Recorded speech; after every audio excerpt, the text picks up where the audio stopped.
నాయుడు ఆదేశాల మేరకు ఎమ్మెల్యే కురుగుండ్ల రామకృష్ణ సూచనలతో రాపూర్ క్లస్టర్ 4 ఇన్ఛార్జ్ తిక్కమనేని ప్రసాద్ నాయుడు ఆధ్వర్యంలో స్థానిక షాదీ మంజిల్లో వర్చువల్ మహానాడు కార్యక్రమాన్ని ఘనంగా 2 రోజుల పాటు నిర్వహించారు.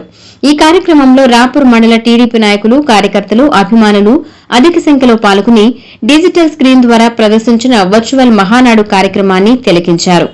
అనంతరం సొసైటీ అధ్యక్షులు దందోలు వెంకటేశ్వరరెడ్డి, పట్టణ అధ్యక్షులు ఎందోటి కోటినాయుడు, క్లస్టర్ 4 ఇన్ఛార్జ్ తిక్కమనేని ప్రసాద్ నాయుడు మీడియాతో మాట్లాడుతూ తెలుగుదేశం పార్టీ వ్యవస్థాపక దినోత్సవం మరియు మహానాడు 44వ వార్షికోత్సవ కార్యక్రమాన్ని రాపూర్ మండలంలోని అన్ని క్లస్టర్లలో ఘనంగా నిర్వహించారు.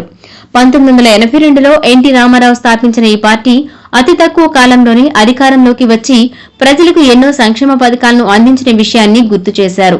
నారా చంద్రబాబు నాయుడు ఆదేశాల మేరకు ఈ వార్షికోత్సవాన్ని రాష్ట్ర పండగలా అన్ని క్లస్టర్లలో జరుపుతున్నామని తెలిపారు. కులమతాలకు అతీతంగా పేద ప్రజల సంక్షేమమే లక్ష్యంగా పార్టీ పనిచేస్తుందని, బీసీ, ఎస్సీ, ఎస్టీ వర్గాల అభ్యున్నతికి పార్టీ కట్టుబడి ఉందని స్పష్టం చేశారు. మారుతున్న కాలానికి అనుగుణంగా అభివృద్ది మరియు సంక్షేమాన్ని సమానంగా ముందుకు తీసుకెళ్తూ పార్టీని మరింత బలోపేతం చేసే దిశగా కార్యకర్తలు ఉత్సాహంగా పనిచేస్తున్నారని పేర్కొన్నారు. ఈ కార్యక్రమంలో రాపూర్ మండల టీడీపీ పార్టీ నాయకులు, కార్యకర్తలు, అభిమానులు అధిక సంఖ్యలో పాల్గొన్నారు. కార్యక్రమాన్ని రాష్ట్ర పండుగలాగా రాష్ట్రం మొత్తం మీద అన్ని క్లస్టర్లలో ఈ కార్యక్రమాన్ని చేయమని మా వెంకటగిరి శాసనసభ్యులు కురుగుండ్ల రామకృష్ణ గారి ఆదేశాల మేరకు మా రాపూరు మండలంలో 2 క్లస్టర్లలో కూడా ఈ పండుగ వాతావరణంలో ఈ కార్యక్రమాన్ని చేయటం జరిగింది.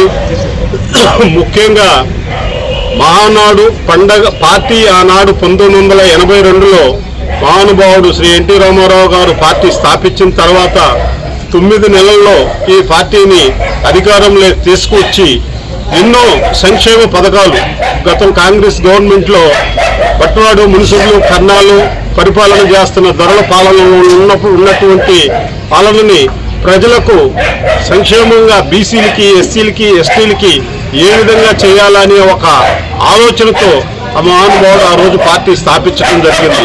9 నెలల్లోనే అఖండ మెజార్టీతో మన ఉమ్మడి రాష్ట్రంగా ఉన్న మొత్తం మీద కూడా మంచి మెజార్టీతో స్థాపించి మన పార్టీని చేశారు. అట్లాగే ఇప్పుడు 44 సంవత్సరాల పాటు ఈ మహానాడు కార్యక్రమాన్ని మనం ఇచ్చేయటం జరుగుతుంది. రాష్ట్రం మొత్తం మీద తెలుగుదేశం వాళ్లే కాకుండా మొత్తం అన్ని పార్టీల కూడా సరే ఈ మహానాడు కార్యక్రమం ఏ విధంగా చేస్తున్నారని ఇతర రాష్ట్రాల నుంచి కూడా పరిశీలకుల మాదిరిగా వచ్చి ఈ రాష్ట్రంలో ఏ విధంగా చేస్తున్నారనేది పునర్పరిశీలించారు. ముఖ్యంగా ఈ కార్యక్రమాన్ని మన నెల్లూరు జిల్లాలో జరగవలసింది.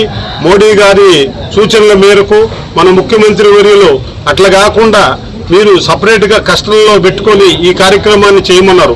ఎందుకంటే ఇంధనం పొదుపు, రాష్ట్ర ఆర్థిక స్థితిగతులన్నీ ప్రధానమంత్రి గారు చెప్పారు కాబట్టి దాన్ని చూచా తప్పకుండా ముఖ్యమంత్రి గారి ఆదేశాల మేరకు ఈ క్లస్టర్ల వైజ్గా ఈ కార్యక్రమాన్ని జరుపుకోవడం జరిగింది. అందరికీ కూడా తెలుసు, ఆనాడు రామారావు పార్టీ పెట్టిన తర్వాత 2 రూపాయల కిలో బియ్యం, కూడు గూడ నీడ ఇనే కార్యక్రమాల మీద ఎన్నో చేసి ఆ పార్టీని ముందుకు తీసుకెట్టడం జరిగింది. ఆ తర్వాత చంద్రబాబు నాయుడు గారు వచ్చిన తర్వాత మన ఉమ్మడి రాష్ట్రంలో అయితే మన సపరేట్ విభజన చెందిన తర్వాత ఈనాడు హైదరాబాద్ ఎంతో డెవలప్మెంట్ అయింది. మన రాష్ట్రాన్ని ఇటు పోలవరం కానీ, అమరావతి కానీ, సంక్షేమ పథకాలు కానీ రాష్ట్రంలో కాదు ప్రపంచంలో ఎక్కడా లేదు. 4,000 రూపాయలు పెన్షన్ ఇచ్చేది. ఇట్లాంటి పథకాలతో మన రాష్ట్రాన్ని ఎంతో మళ్ళా అభివృద్ధి, సంక్షేమంలో ముందు సమపాలనలో రాష్ట్రాన్ని అభివృద్ధి చేస్తా మన పార్టీని ఎంతో బలోపేతం చేస్తున్నటువంటి మన పార్టీకి ఈరోజు ఈ పండుగ వాతావరణంలో జరుగుతున్నటువంటి మన రాపూర్ మండలంలో కూడా తెలుగుదేశం గ్రామాన తెలుగుదేశం పార్టీ నాయకులు, కార్యకర్తలు ఉత్సాహంగా పాల్గొని ఈ కార్యక్రమాన్ని జయప్రదం చేసినందుకు తెలుగుదేశం పార్టీ కార్యకర్తలకు, నాయకులకు కూడా సరే వాళ్ళందరికీ కూడా ధన్యవాదాలు తెలియజేస్తున్నాం.